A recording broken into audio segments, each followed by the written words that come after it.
Good afternoon, everyone. I am Dr. Monica Williams, Vice President for University Advancement at UNT Dallas. Thank you so much for joining us today for the UNT Dallas Response Speaker Series on the community and policing. This is a subject very near and dear to me because of my love for community and the police. I am a proud cop mom of a police investigator. She is the kindest, most compassionate person I know, not because she's my daughter, but because she has the heart to serve the Houston community as an officer who upholds the law, but is passionate about making the community a safer place to live for its residents. Fundamentally, this is the key to the marriage between community and police. I've invited my daughter and her police chief, Caesar Moore, to join us today. I hope they are out there listening. Thank you for all you do to protect and serve. With that, I'd like to introduce to you President Bob Mong. Bob Mong has served as the president of the University of North Texas at Dallas and its College of Law since 2015. During his time at UNT Dallas, the school has experienced record enrollment, retention, and graduation growth. It is officially the fastest growing of Texas's public four-year universities. It also has been recognized as keeping debt low for its graduates. The school serves primarily an urban population that is 85% Hispanic and African American. UNT Dallas is dedicated to closing educational attainment gaps in Dallas and its inner suburbs. Bob arrived at UNT Dallas after nearly 40 years in journalism, most of it spent at the Dallas Morning News, where he served as both managing editor and editor-in-chief. During this time in his news leadership, the paper won 9 Pulitzer prizes and was Pulitzer Prize finalist another 16 times. In 2004, Bob was named the National Empathy Award winner by Volunteers of America, recognizing an individual whose work has improved the communities they serve.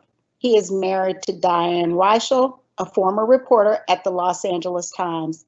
They have a son who graduated from medical school and holds his residency in neurosurgery, and a daughter who received a master's degree from Bright School of Theology and is a middle school special education teacher. President Mong? Thank you, Dr. Williams. Let me begin today with a few data points. The killing of George Floyd touched off the largest and most sustained protests and demonstrations the nation has seen since 1960s. Derek Chauvin, the officer charged with Mr. Floyd's death, accumulated 17 misconduct complaints in his 19 years on the Minneapolis Police Department, yet he taught in its police academy. There are about 18,000 law enforcement agencies in our country, and to the best of my knowledge, there has been no major police reform legislation passed by Congress since the 1990s. Police chiefs have recently been fired in Louisville and Atlanta.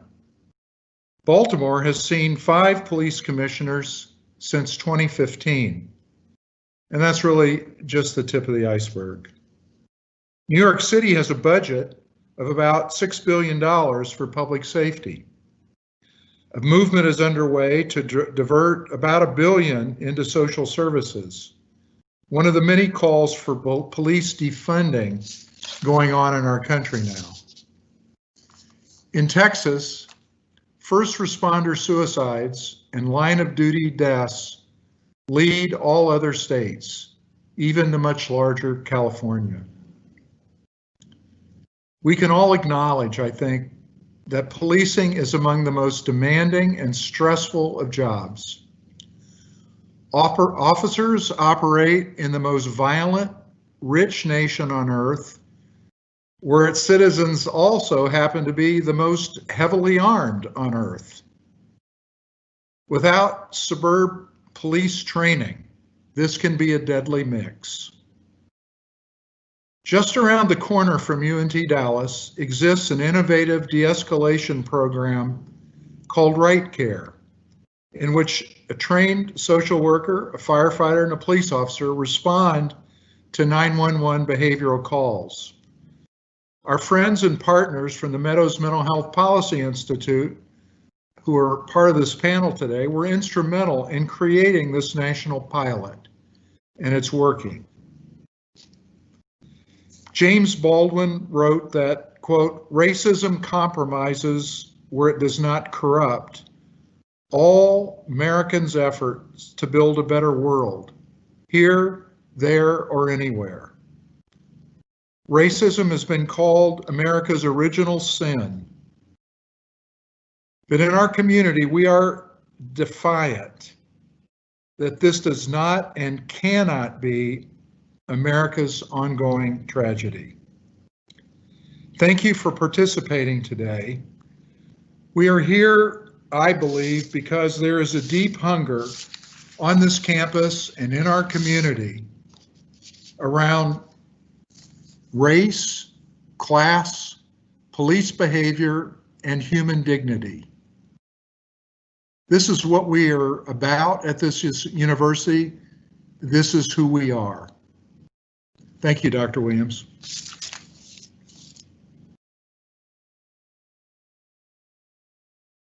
You're muted, Dr. Williams.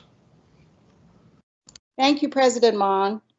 We have an esteemed panel joining us today, and I'd like to take an opportunity to introduce each of them and thank them for joining us for this important conversation. B.J. Wagner possesses a unique blend of first-hand law enforcement experience and a deep knowledge of police policy and operating procedures, program evaluation, technical advising, and procedural reviews.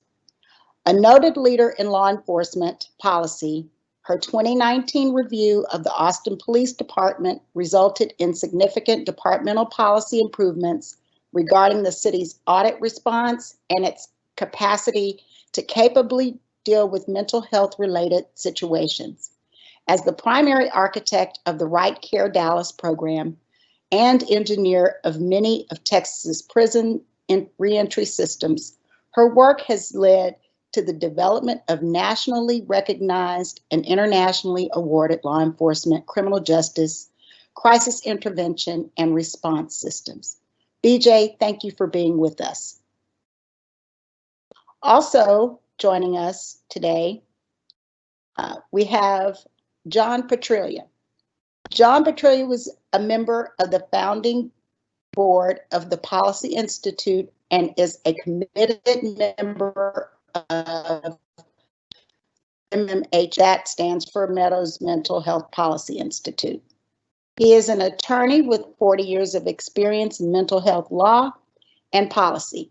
Before joining MMHPI, he chaired the Department of Health Policy and Management at the University of South Florida College of Public Health. Prior to that, he chaired the Department of Mental Health Law and Policy at the Florida Mental Health Institute, where he built a department that worked extensively with administrative data to inform policy at the country and state level.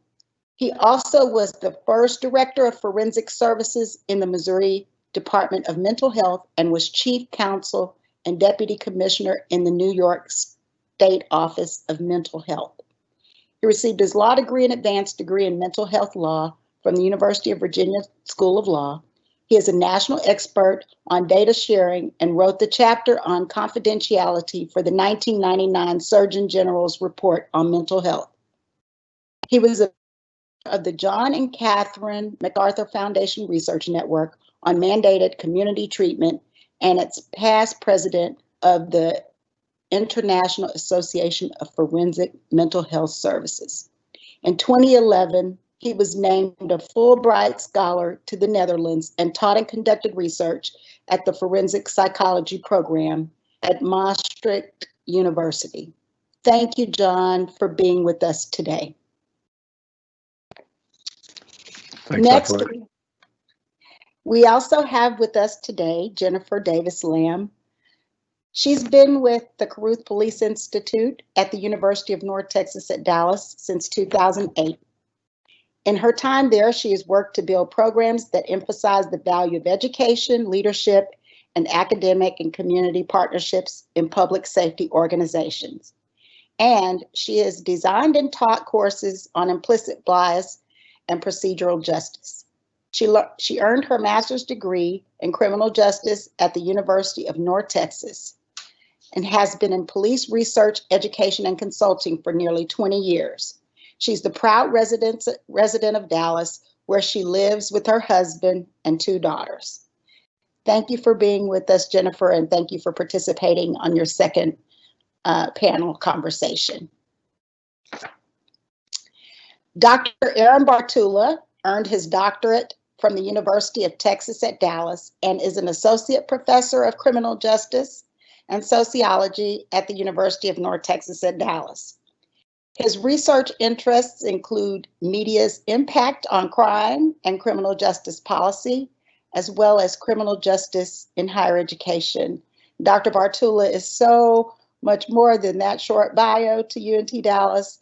We are very fortunate to have him as part of our faculty, and he also leads our faculty senate. So thank you for being with us, Dr. Bartula.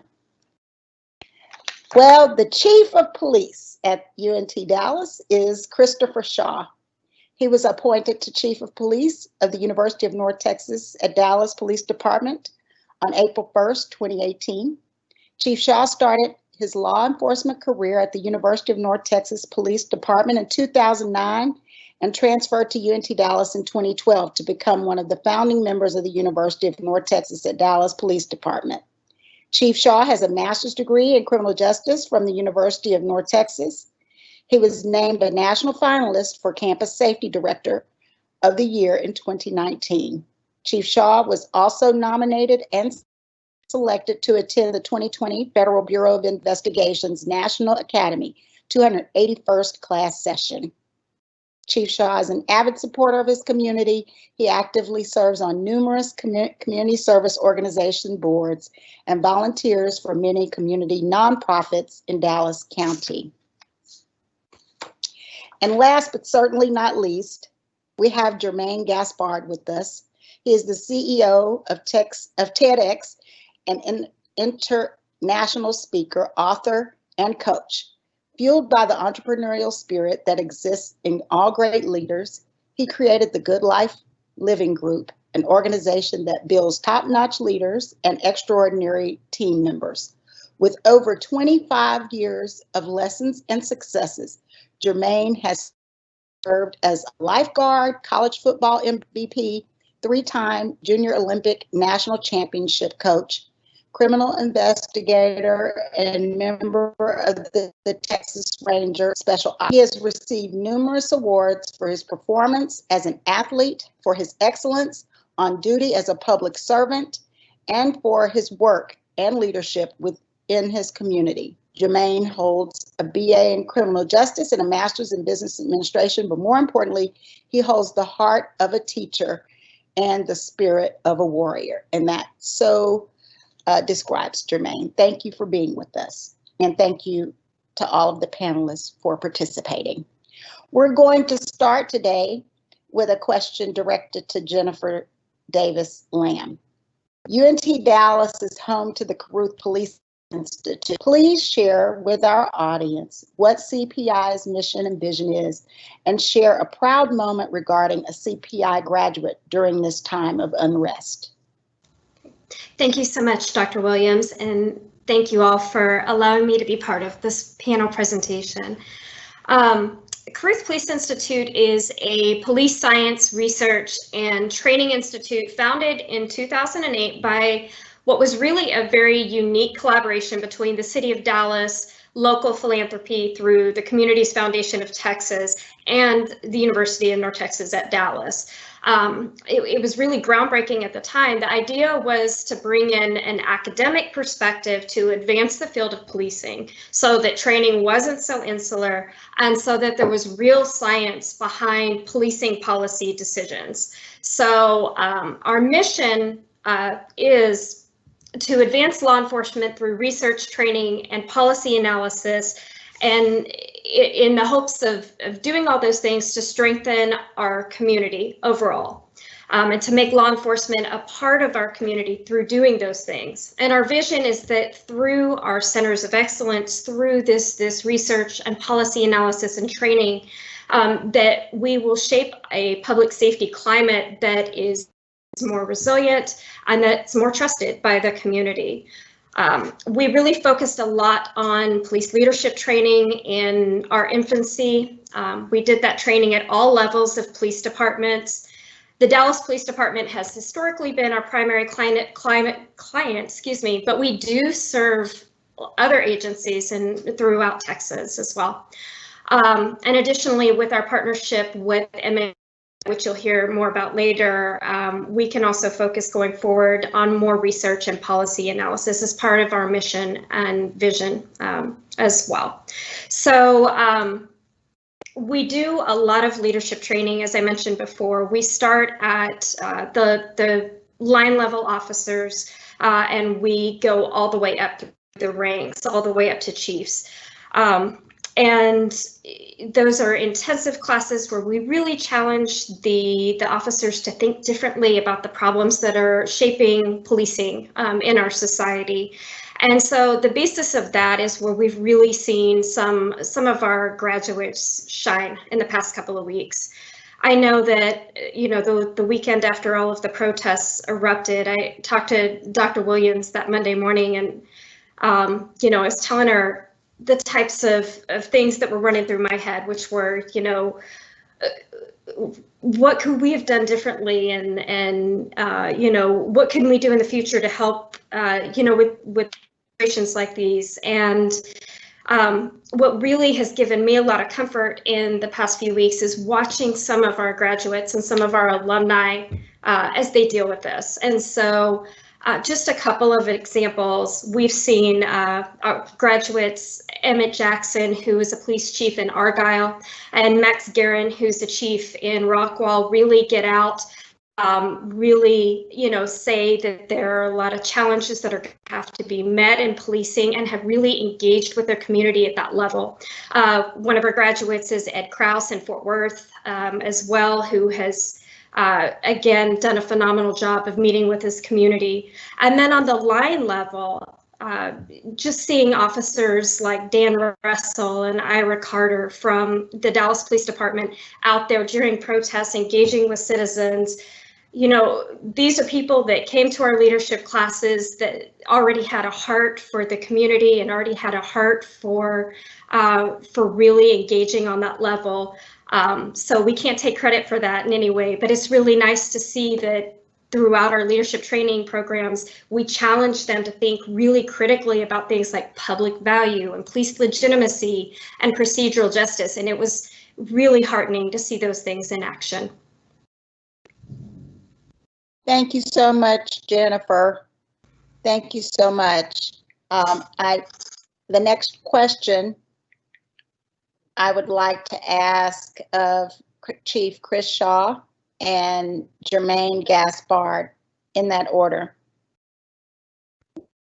Is the most troubling to you about the state of policing, given that you are in the profession, and personally, what are you doing to change the image of officers? Thank you for the opportunity to present today, Dr. Williams, and also President Mong. You asked a very loaded question. Actually, we can be here for the next 20 minutes just with examples of some of the things that need to be addressed. But I will start off with community trust, in my opinion. We've worked so very hard to establish and collaborate with our community that we serve, and I think it only takes one or two incidents of people feeling as if, you know, a citizen was unrightfully detained, shot, excessive force use, and so forth. And so I believe we will really have to be intentional and diligent about bridging that gap, because the damage has been done, and now we're in a position as to we have to correct it. And I think we're all charged as police officers, executives, administrators to do our part to instill a culture of inclusiveness and garner the buy-in and support of the community that we're charged to serve, to mitigate these unfortunate situations that we're seeing on a national level. Thank you, Chief. And Jermaine? I'm sorry.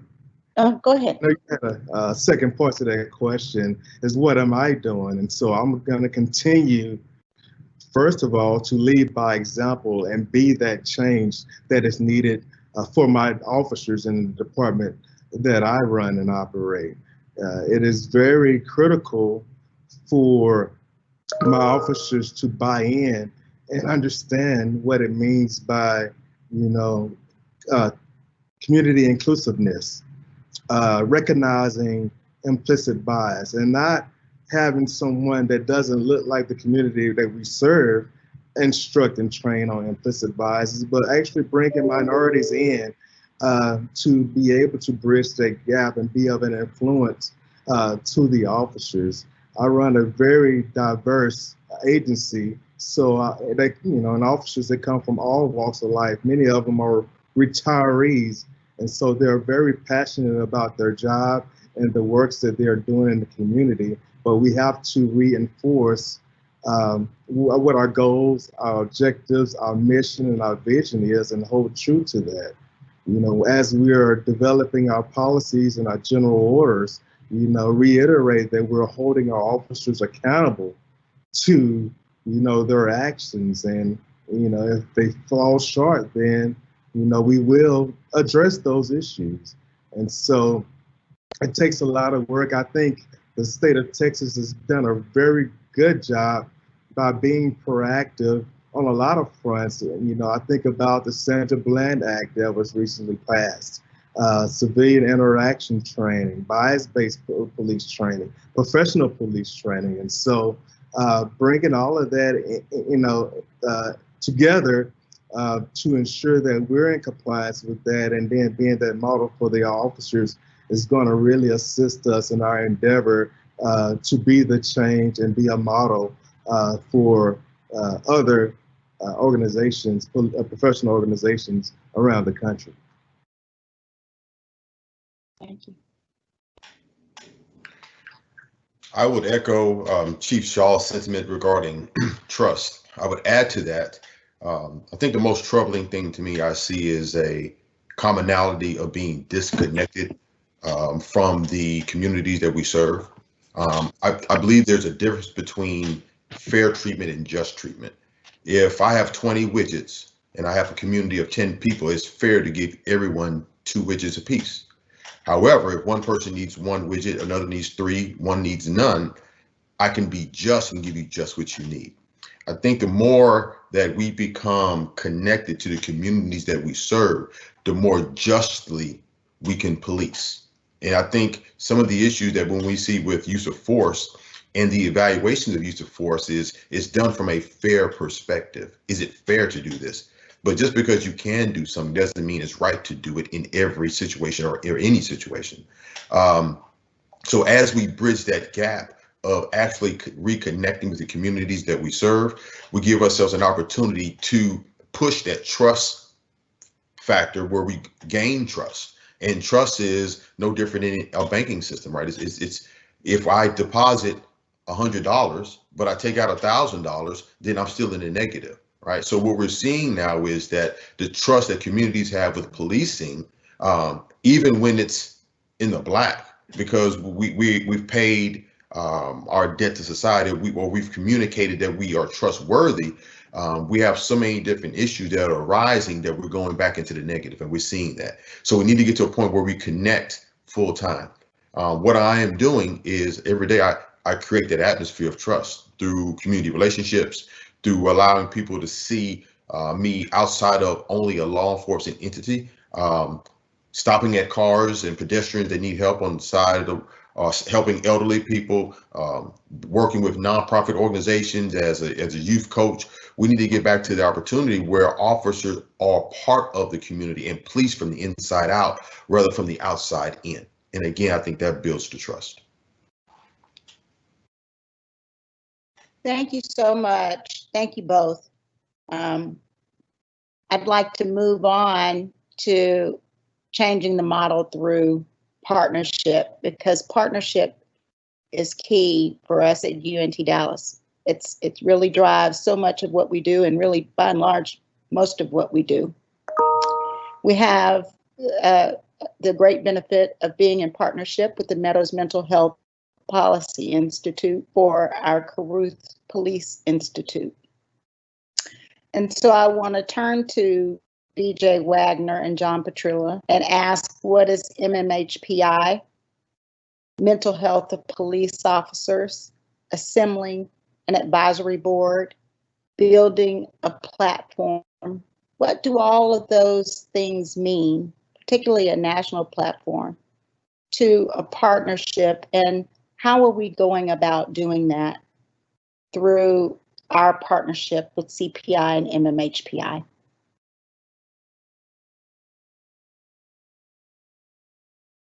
I'll start first with John, and maybe you can share, John, what MMHPI is, and BJ can then spend some time talking about the mental health of police officers and how she's gone about building and assembling an advisory board and a national platform for CPI.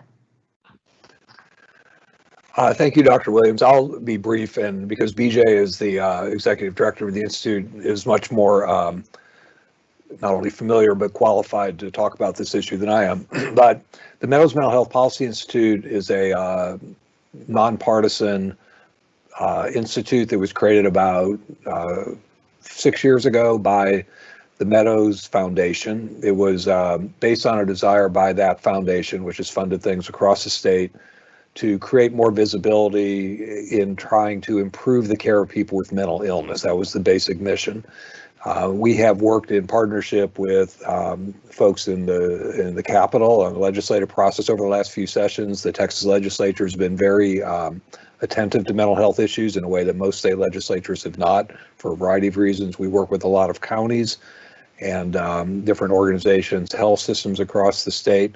But one of the things that is most exciting for us is the opportunity to work with you folks at UNT Dallas and to partner with you with the Caruth Police Institute. It's at the heart of our mission. A lot of our work initially was funded by the Caruth Foundation. That led to the creation of the Right Care program in Dallas that BJ really spearheaded. And so this partnership gives us the opportunity to try to bring our knowledge about mental illness, about the impact of trauma, working with folks like Dr. Bartula to bring research to bear on policing in the most practical way possible.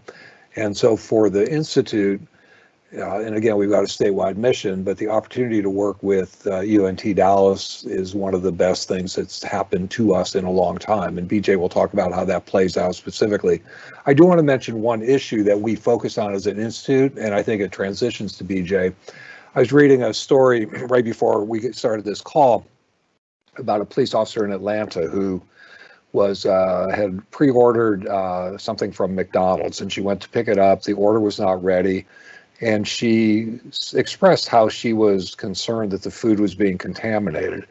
And the point of that is she's being essentially mocked on social media for if you get stressed by standing in line for McDonald's, should you be an officer? And I think it illustrates how we demonize and stereotype people who are out there protecting us. And it also I think, illustrates how we have underestimated the impact of trauma on folks and our inability and unwillingness historically to talk about mental illness. I'm old enough to remember, in fact, there's still some case today, people did not talk about cancer. They talked about the C diagnosis. They didn't tell you that you were going to die or what you were going to die of. We see the same thing in football where, again, I'm old enough to remember someone got banged on the head and couldn't get up. The announcers would talk about what a great hit that was. And we've begun to change our attitudes about that. We've got to change our attitudes about mental illness. And we've got a campaign at the Institute called It's Okay to Say. It's okay to talk about mental illness. And we have to enable not just officers, it's the same with veterans, to not be stereotyped, to not be mocked in an acknowledgement of weakness or vulnerability. And we have to find ways to support officers and their families and recognize, as President Monk said at the beginning, what a trauma-filled profession it is. So with that, I'm going to turn it over to BJ, because I think it directly relates to the work she's doing with Jennifer and other folks at the Institute on policing going forward. Thank you, John, and good afternoon, everybody. Thank you so much, Dr. Williams and President Monk, for having me on the panel. I really appreciate the unique opportunity that this partnership between Meadows Mental Health Policy Institute and the Caruth Police Institute presents. I became a police officer in 1992, and before that worked in county jails until I was old enough to be a police officer in 1992. And worked in policing for a very long time. And much of my police colleagues, when they found out I was working for the Meadows Mental Health Policy Institute, they didn't realize my background also in neuropsychology, and thought, well, policing and mental health really don't go hand in hand unless you're going to work on another CIT issue. And a unique opportunity that we've had through CPI and our advisory board, as well as the national platform, is to highlight that not only is policing very quickly becoming a workforce with a health crisis. I mean, in 2019, across the country, there were 228 law enforcement officers who took their own lives, but 132 who died in the line of duty. In Texas, we had 20 law enforcement officers who took their own lives and 13 who were killed in the line of duty. And so we see that, you know, more and more law enforcement officers are taking their own lives than those that are killed in the line of duty. And that's an underrepresentation. Those numbers are underrepresented because it's underreported. And so it's when we started this partnership and convened the advisory board that I'll say just a bit more about in a minute, one of the highlighting issues that everybody continuously talked about is we have to address law enforcement suicide. And the primary focus of my research is on officer health and wellness and performance on duty. There is a correlation to the wellness of an officer and how he works and performs on duty.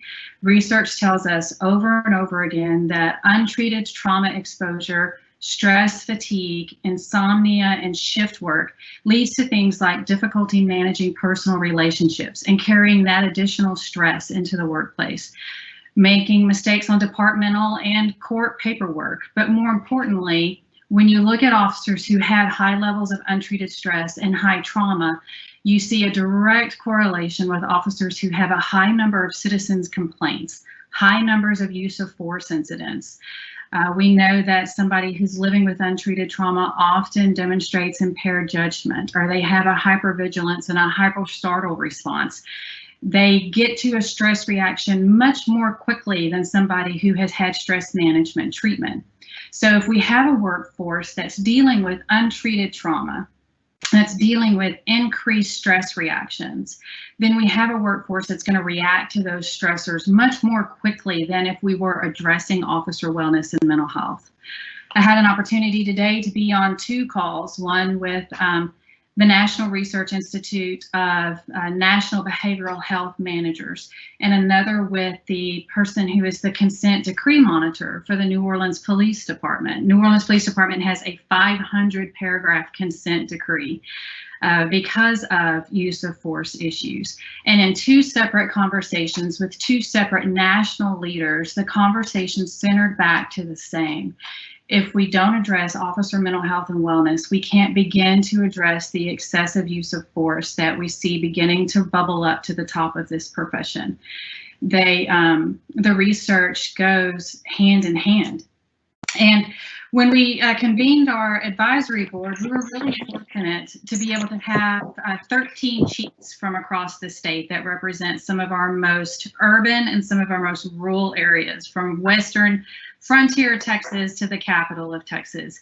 And each of those advisory board members are critical to advancing police policy, because these are the guys and the men and women who have been in Texas law enforcement for decades, and they've seen the change from the 80s to the 90s to where we are today, and they guide our decision making. And I think that's really important for us as an institute. Because although I'm a police scholar and a practitioner, I haven't been a police officer in over a decade, and the profession has changed since then. And so having those minds and the guidance and the wisdom that tells us which policies are practical and operational as well as impactful in policing today has been incredibly important in building the national platform for CPI. Texas is one of the largest law enforcement populations in the country. We have Houston Police Department, Dallas, San Antonio, Fort Worth, and El Paso. Some of the largest police departments in our country are in our state, and people are going to be looking to Texas for what our response is going to be.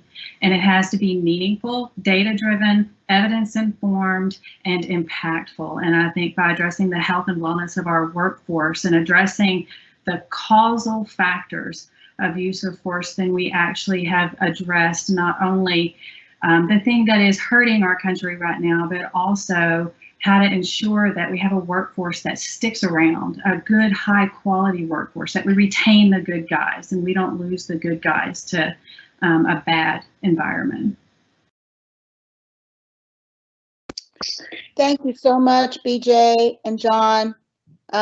Your work with us is invaluable, and we appreciate all that you do in the partnership and for it.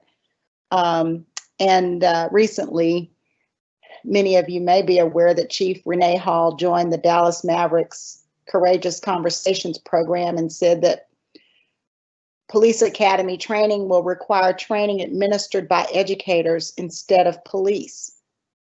Given Chief Hall's statement, what role should academia play in educating police officers beyond criminal justice? And I'd like to ask Dr. Aaron Bartula to answer that question. And then I'd also like to hear BJ's perspective too, because we've had some conversations offline about it, and I just would like to hear from both of you. Thank you, Dr. Williams, and thank you and President Monk for your leadership in kind of this very necessary conversation. So academia has many strengths, but two of our prominent strengths are education and research. So first and foremost, we serve as educators, not just to our students, but to the community as a whole.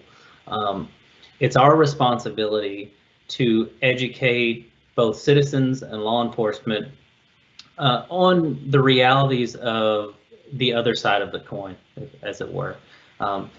Through that education, it allows us to kind of build empathetic and understanding.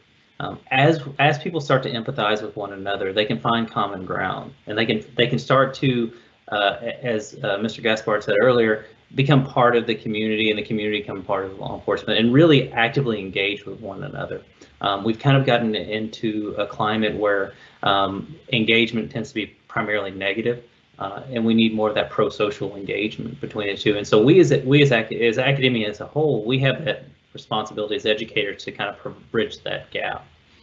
Our second strength is research, and BJ was just talking a lot about that, but we have the tools and we are equipped as academics to conduct research to help inform data-driven policies, help inform evidence-based understanding through social interaction. And what I mean by that is we can both use that data to help inform the policies and procedures of law enforcement, but also bring that to the social organizations that have just as much of a voice in criminal justice policy as law enforcement does. And so our role is not just to conduct the research, and it's also to disseminate that and make sure we get it in the hands of the people who can actively engage in conversation that can move us forward. So as academics, we really serve just kind of those two big branches of education and research. Thank you, Dr. Bartula. And I love this question. This is something that, has been kind of a center point of a lot of discussions lately amongst police leaders. And it's very timely. When I think back to all of those decades ago when I went to the police academy, every single one of my instructors was a police officer. But the profession has evolved, and I think CPI is a great example of that hybrid model. CPI is one of the few institutes around that you'll see invite academics, practitioners, and law enforcement officers into the classroom to instruct their leadership courses. I think as police training continues to evolve, especially in this very next iteration of what we see, it will be fundamentally critical for policymakers to recognize the importance of infusing education with academically informed research and academically and research-driven policy recommendations, while also embracing the benefit of having a subject matter expert in the classroom. And for some things in policing, the only subject matter expert that can be in that classroom is a police officer. If you think about things like firearm management, tactical driving, use of force, de-escalation, the only person who has been on the operational side of that is an officer. So although that education needs to be academically informed, it needs to have a rich body of research behind the techniques and the practical application of those techniques. Sometimes the best person to provide that instruction is a police officer. And sometimes the best person to provide instruction on things like implicit bias and police legitimacy and the reinvestment of justice, as well as community-based opinions and impressions and community-based engagement and contacts, is your community member and your academic. So I think we're going to see a call for having a really well-informed and carefully and intentionally knit together hybrid of academic and police-led instruction to ensure that we do train the best and highest quality officers in Texas. Thank you, BJ. Thank you, Dr. Bartula. We're going to move on with the final question that I'd like to ask everyone on the panel. And we'll answer in this order, starting with Jennifer Davis-Lamb, followed by Chief Shaw, Jermaine Gaspard, BJ Wagner, John Petrilla, and then Dr. Bartula will give us our final word. What changes do you hope to see that will connect communities of color to the police?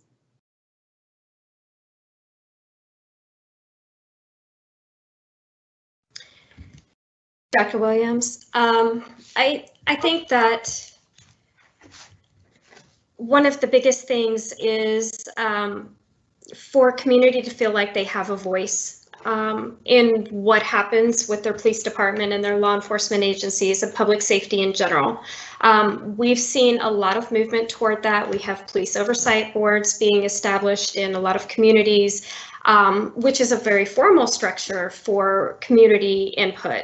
But I'd also like to reference something that BJ mentioned earlier, which is, having sort of a hybrid model in education and training. I think one of the best places for community input is in some way training, of course. And again, as BJ mentioned, there are going to be places where you have to have subject matter experts, but there are pieces around empathy, in bringing an understanding as to the community's experience, to really explaining the community's place in procedural justice, and really working together to make sure that policing is transparent, and that there is accountability.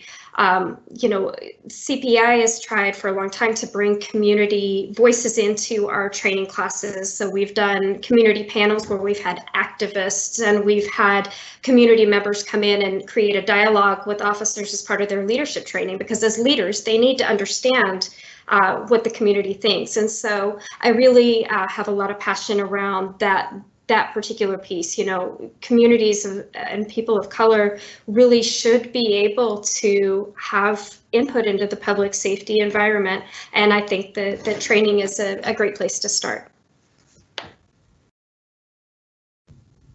Chief? Yes, I would like to echo Jennifer. I think training and education is vital to our success, but also mentorship. I know President Mung, for one, is very big on creating those pipelines with our high school, with our feeder high schools, and so like Carter High School and some of the other high schools. And so we really have to get in there and be intentional and deliberate about fostering those relationships with our youth, because we're in such a state of crisis when you think about even retaining the officers that are currently in law enforcement. You know, I've heard officers, you know, pretty much say, hey, I don't know how much of this I can take, you know. I mean, so you have to think about the mental health and the resiliency of the police officers, of your staff on a national level. And so I think going forward, just coming up with a robust game plan to foster positive relationships, do some bridge building, do some damage control, be on the forefront of issues instead of reactive to them, and that'll help get us to where we need to be, and hopefully strengthen the relationship between police and the community that we serve. Right. Jermaine? Definitely. I think everything that is said is definitely part of the process. I think we must understand that bias is inherent to all human beings. We all have these inherent biases. My personal bias is chocolate chip cookies over oatmeal cookies. So that's not a problem unless you're a chocolate chip cookie, all right? However, since we know these biases do exist, we have to create protective mechanisms around that. The first portion of that is the training.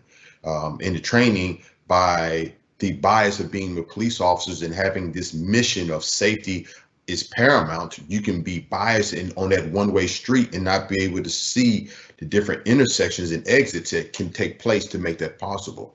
Same thing for civilians.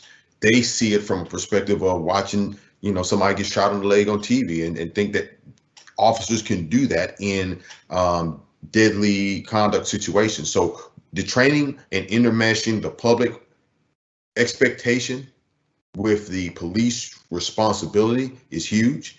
The next portion of that is to start recruiting and training our young men and women as early as grade school, in middle school, that it's okay to be a police officer. I think oftentimes we have communities that, because of the relationship with police officers, when they see a police officer, they snatch their children and say, hey, that's the police, I'm going to get you, or they're going to get you, they're going to pick you up. Or I've even been working and I've seen mothers come say, hey, can you take my son to jail? Because he's not listening to me. That is a negative reinforcement of a negative ideology, right? And my response to that generally is, no, I don't want to take him to jail. I want to praise him. I want him to be the best he can be. So one of the best components is to become responsible and respond with your abilities, right? We know that there are issues here. We know that there are problems here. We know things that need to be addressed. How better can we address those problems by raising our own future police officers and lawmakers, right? We have kids in our community that are great athletes. They're great. They're very physical. They have a protective mechanism and mindset. Why not make those our police officers, so that when they go back into the community, we saw that little kid grow up since he was 5 years old, since he was knee-high to a grasshopper. Now he's full-grown police officer. So when that person utilizes force, it comes from a perspective of, we know that they care. And I think that helps bridge the gap as well. I think we need to start cultivating the idea that it's okay for you to be a police officer. It's okay for you to go into law enforcement. Not only is it okay, it's a need, it's a necessity. Thank you. BJ?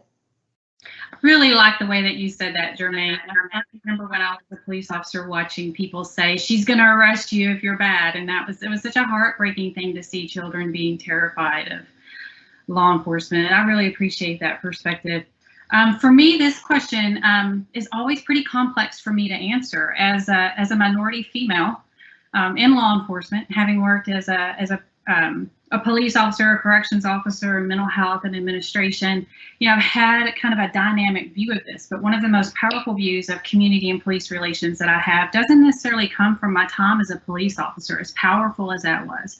It comes from my time on a reservation where reservation dwellers, as we were referred to, were not always treated kindly by the federal police officers that would guard us or take care of ensuring safety during our protests. And, that could be very difficult to be on the receiving end, having also been a law enforcement officer. And so it causes me to really pause and reflect and think, how do we address that? And how do we fix that? How do we really take care of community police relations? And the thing that I always come back to is when I was a law enforcement officer, I was often told, this is how you need to address your community. This is how you need to address community relations.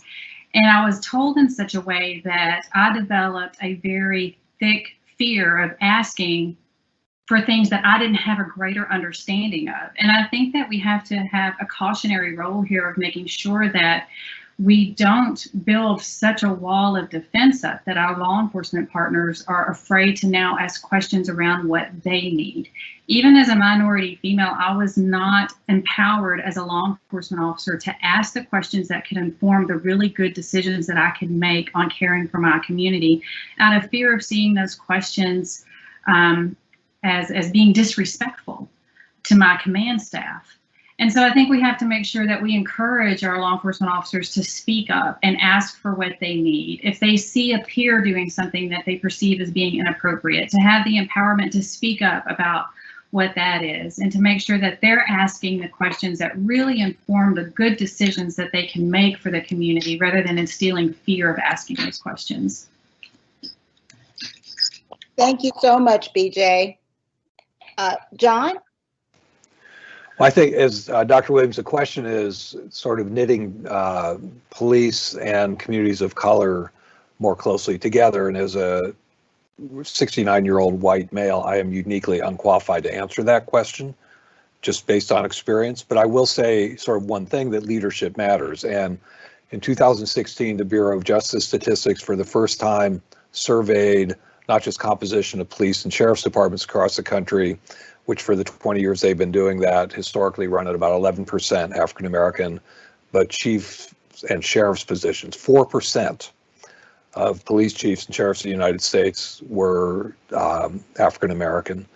And it starts with leadership. I went to law school in Virginia. I did a project for the Bar Association there in the mid-1970s, where the Civil Rights Act was not accepted at all. It was sort of federal meddling. Sheriffs ran rural Virginia with county judges, and leadership matters. And the gentleman on this panel, I think for me, it's more men and women of color in leadership roles. And that maybe reduces a complex issue to a simplistic solution, but 4% doesn't cut it by any stretch of the imagination, in my view. So I think one way to do it is, as one of the folks on this call said, start with kids. Try, and it's President Monk's thing too, reach into grade school, reach into high school, try to redeem law enforcement as a profession worthy of attention and entering, but also make it that leadership counts, and that we have much better sort of diversity, much more diversity in leadership positions than we currently do. And again, 4%, I didn't know that figure until I looked recently. It's shocking. It's not surprising, but it's shocking. So I'll stop there. Thank you, John. Finally, certainly last but not least, Dr. Aaron Bartula. Yeah, so I would second, or I guess in this case, sixth, what my panelists said. The one thing I would probably add is I would like to see persistent engagement and dialogue between stakeholders. We see this historically where a tragedy occurs and we get dialogue between the parties, but then it tends to kind of subside and we don't consistently maintain that dialogue. The thing that I think is most important is that we maintain this dialogue and we we stay actively engaged with one another. If communities of color and law enforcement disengage, then we're not going to build those bridges, right? We're not going to move forward as a society. We're not going to advance the way we need to. So persistent dialogue is probably the thing that I would add that's going to be of dire importance as we continue this kind of evolution as a society. Thank you, Dr. Bartula. Well, certainly we would like to open the floor up for any questions. You can submit your questions through the chat box if you have questions, but while we're doing that, I'd ask President Mong if you have anything to add, just given what you've heard the panel say, and if you have any thoughts around what you'd like to see that will connect communities of color to the police. Thanks, Dr. Williams. First of all, thanks to all the panelists for your comments. This is such an incredibly important topic. My big takeaways are the very things that drew me to bring CPI closer to Meadows Mental Health Policy Institute. Is we need officers whose well-being we care about, that we help them manage their personal well-being. As BJ said, if they're troubled, if they're having difficulty managing the stress, that could have negative effects in the field. But just, I think, for the humanity of these officers and for the communities they serve, it's important to elevate mental health, coping skills, self-care, mindfulness into the day-to-day work of what can often be a very macho profession. And I think it's good to be humble. It's good to know that you have limits as a human being, and that we all share that.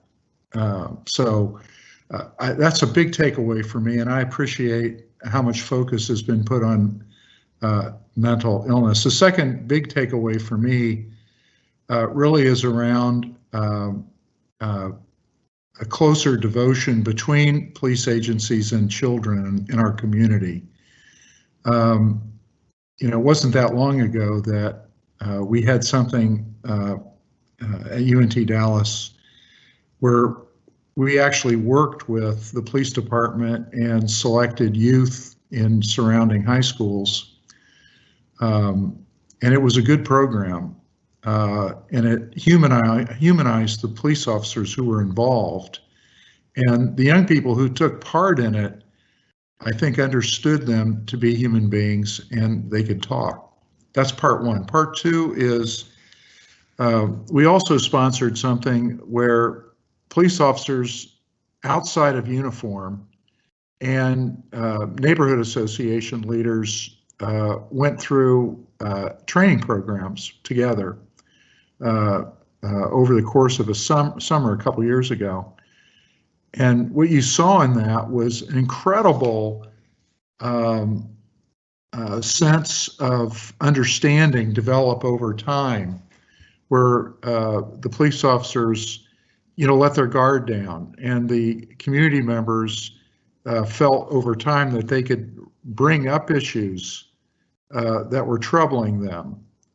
And it was a powerful interchange that shows how an academic community like ours can increase the sense of this important relationship, one of the most important relations in the country.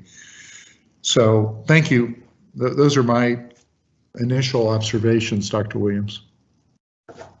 Thank you, President Mong. We have a question from the audience that I'd like to pose. How the recent events in our country have impacted the climate at UNT Dallas, And are students demanding change?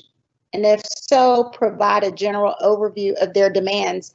President Mong and Chief Shaw, I'd like if you would go in that order to answer if you're aware of any students demanding change, and if so, any demands that you're aware of. Well, first of all, it's an important part of our community to demand change, because academic community is always in flux. If it's not in flux, it's not growing. I think we're starting from an important place at UNT Dallas in the sense that we focus like no other university on urban Dallas.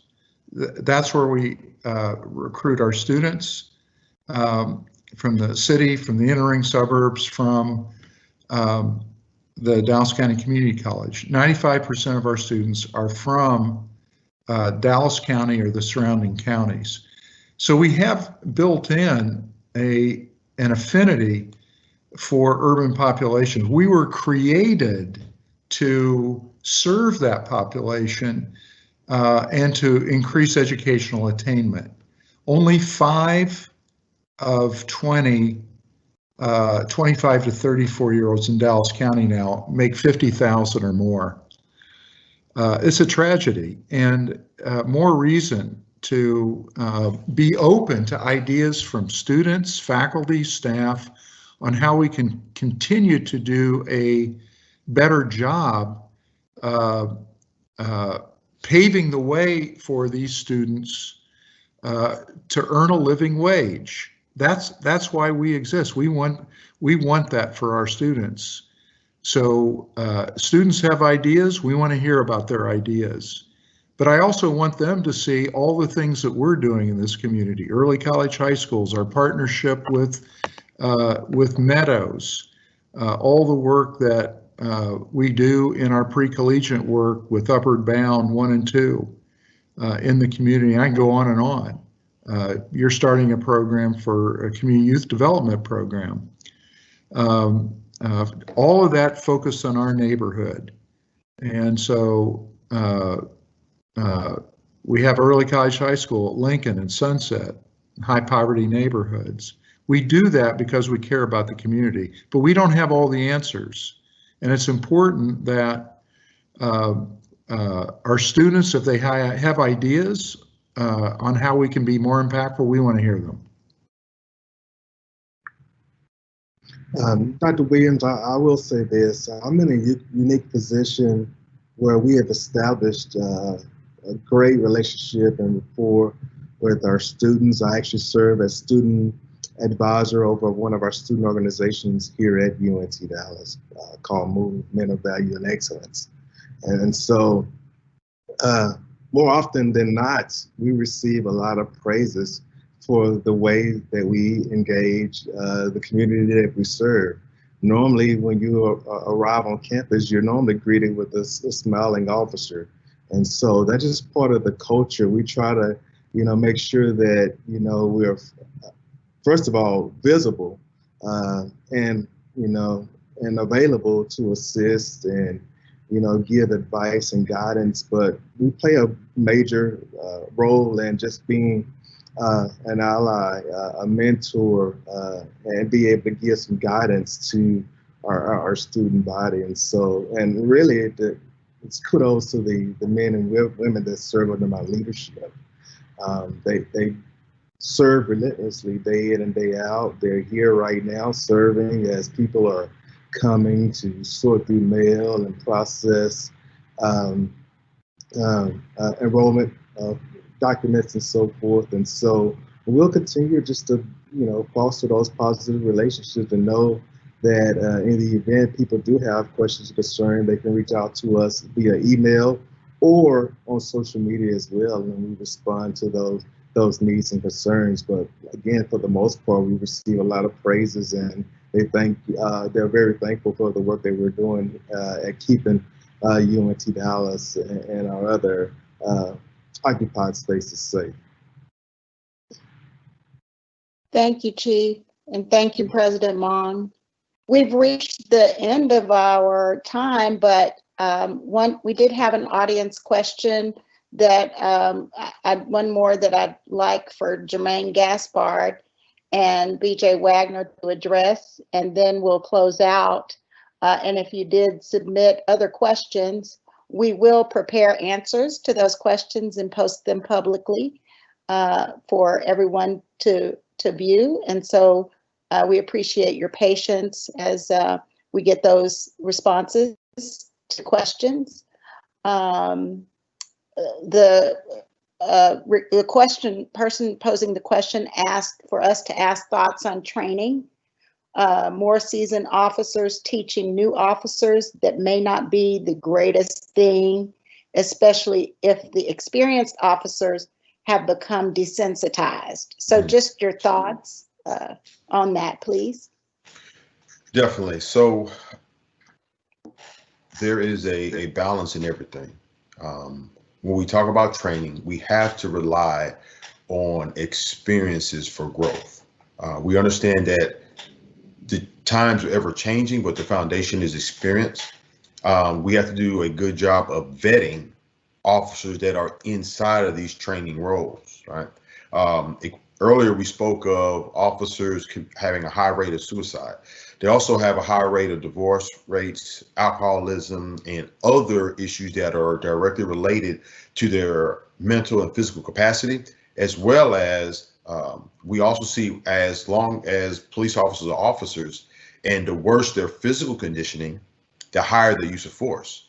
So by addressing these things and finding people who fit properly in those perspectives, we then utilize those people to be the additional trainers.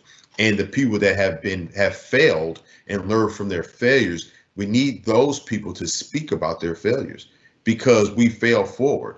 And the best testament of why to do something is truly understanding the negative effects of what happened to me.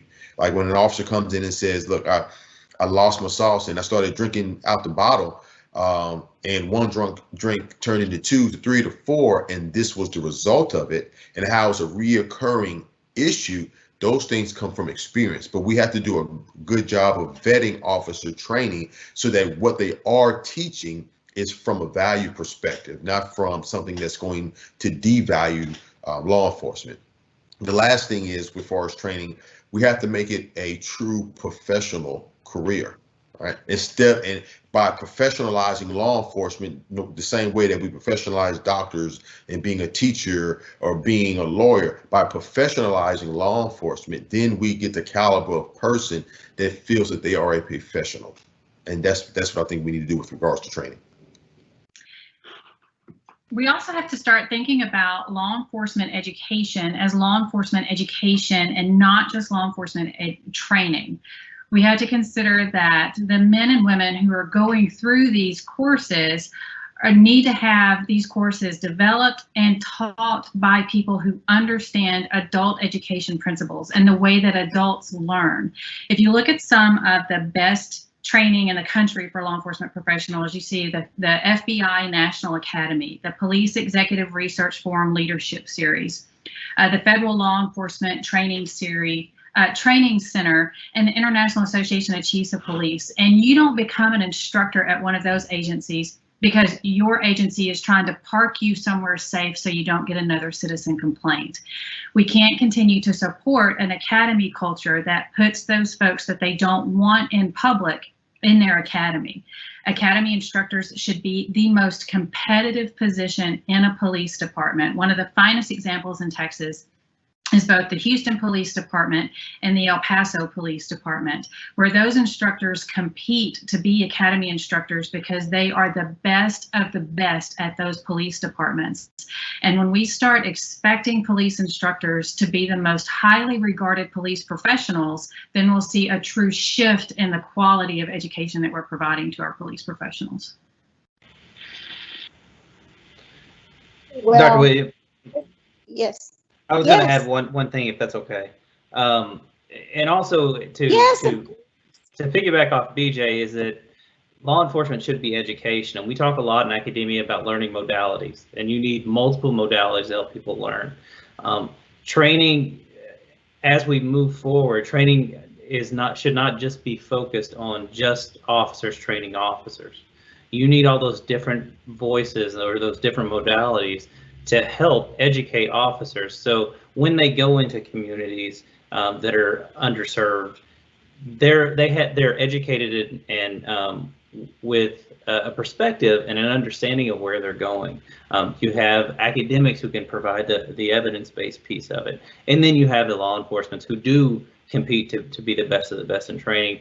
And through this kind of combination of different voices and different modalities, you're gonna end up graduating and hiring the most well-versed and prepared officers, and then therefore building a well-versed and informed department.